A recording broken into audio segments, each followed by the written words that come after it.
Understanding the U.S. drug supply chain's exposure to China. A hidden reality. America's dependence on China for crucial drug ingredients is far more complex and potentially riskier than headlines suggest. Most people worry about political tension with China cutting off medicines, but the real story is buried deep inside the pharmaceutical supply chain, where critical raw materials quietly crisscross the globe long before a pill lands at your pharmacy. But here's where it gets controversial. Much of what you've heard about this risk is exaggerated or misunderstood, leading policymakers and the public to misjudge where the real threats lie. Let's unravel this web, spotlight the real exposure points, and challenge the myths that could derail smart, effective policymaking. And this is the part most people miss. Fixing the problem isn't as simple as making more drug ingredients in the U.S. Not if the basic chemicals still come from China. Are we focusing on the right stage of the drug supply chain, or are we missing the forest for the trees? Background and context. Concerns about America's reliance on China for life-saving medications exploded during the COVID-19 pandemic, when Chinese plant shutdowns threw global drug supply reliability into question. Responding to these anxieties, President Trump, in August 2020, ordered the FDA to identify essential medicines and their key components, hoping to boost domestic manufacturing and reduce dependency on foreign suppliers. Subsequent investigations even asked whether importing drugs and raw materials might endanger U.S. national security. Much of the alarm centers on active pharmaceutical ingredients, APIs, the chemical substances that make medicine work. Reports wildly disagree on how much the U.S. relies on China for APIs. One estimate says only 8% of U.S. APIs originate in China. Another inflates that risk to 47% by including India's heavy reliance on Chinese APIs. And some claims even allege China controls 80 to 90% of the worldwide API market. According to our deep dive, the true number is likely under 25% of the total U.S. API supply by volume. Why does this matter? Policy decisions hinge on these numbers. Should we worry about switching API suppliers? Or should we focus on where the ingredients for APIs originate? If key chemical precursors are still sourced from China, relocating only the later manufacturing steps might do little to protect drug security. Meanwhile, tariffs apply chiefly to the API's location, not the origin of its building blocks. A closer look at the pharmaceutical supply chain. The medications you pick up at a pharmacy, called finished dosage forms, or FDFs, are made by blending APIs with inactive ingredients, excipients that help with delivery and stability.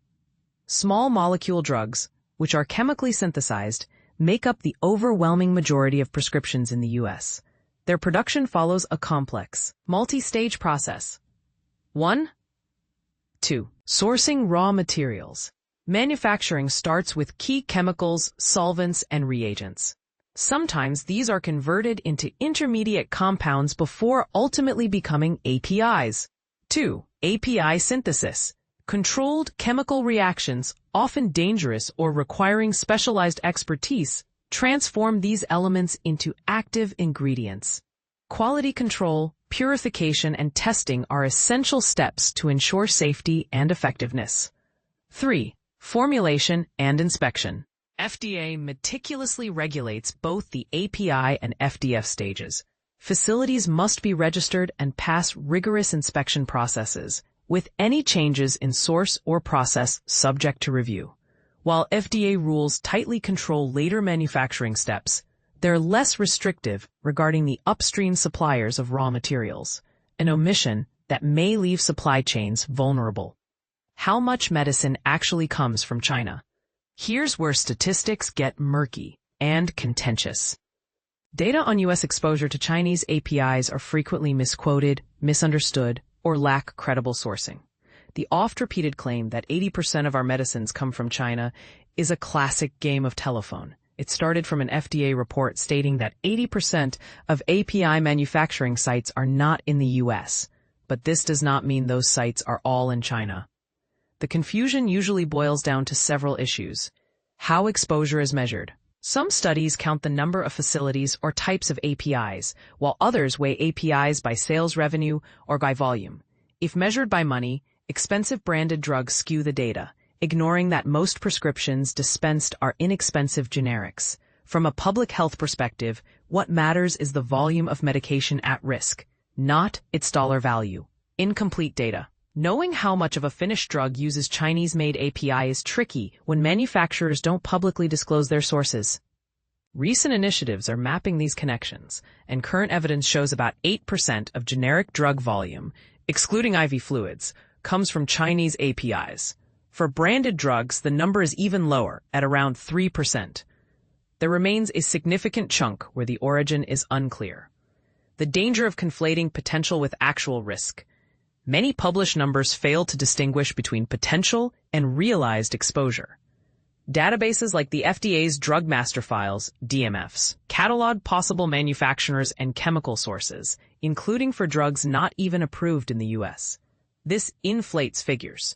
Only a subset of DMFs are ever referenced in real-world U.S. generic applications, and not all paid the required fees that indicate active participation in the U.S. market. Similarly, facility registrations can mislead. A registry might list a chemical plant that produces for over-the-counter products for research.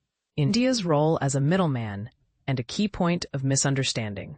Because over 65% of generic solid oral medicines in the U.S. come from India, some analysts assess Chinese exposure by multiplying India's market share by what percentage of its APIs it imports from China. However, digging deeper, Indian import statistics confirm that while 58 to 75% of India's imported APIs are from China, India also maintains large-scale domestic API production. According to industry and government sources, imported API accounts for only about a third of India's total API consumption. Ignoring this makes U.S.-India via China exposure look dramatically higher than the reality. Where the real vulnerabilities lie. Antibiotics and specialized processes. Certain drug categories, such as antibiotics and vitamins, are highly dependent on Chinese manufacturing. In fact, several vital antibiotics and specialized drugs are sourced exclusively from China, creating specific high-risk points in the supply chain. Interestingly, while older FDA lists included just a handful of drugs with single-source Chinese APIs, a detailed, up-to-date analysis reveals about 36 such drugs, with antibiotics comprising a large share, along with some cancer therapies and medications designated as essential. Critics might ask, should we be sounding alarms over volumes or over a handful of potentially irreplaceable medicines? Does the dramatic headline number or the critical bottleneck pose the greater threat? Upstream, the overlooked weak link. Here's the sleeper issue. Even when the final API manufacturing is non-Chinese, the raw materials, the solvents, reagents,